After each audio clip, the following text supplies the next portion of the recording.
আমাকে আজকে বলেছিলাম না একটু দেরি করে ঘুম থেকে উঠবা, স্কুল নেই। হ্যাঁ, কি করছে উঠে? 6টার সময় ঘুম থেকে উঠে গেছে, উঠে থেকে এইরকম জ্বালিয়ে যাচ্ছে।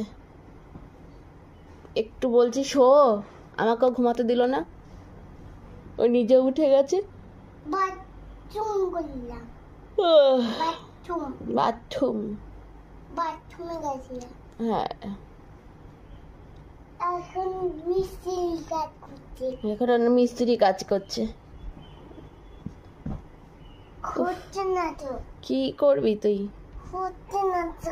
ও পড়ে যাবা, পড়ে যাবা পেছনে, এদিকে আসো। কি করছে দেখো, একটু যদি চুপ করে থাকে পড়ে যাবা। আসো, সবাইকে একটু গুড মর্নিং বলে দিয়ে আসো।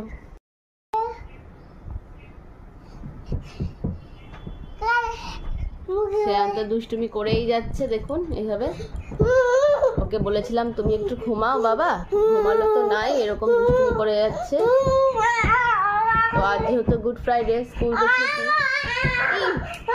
বাবা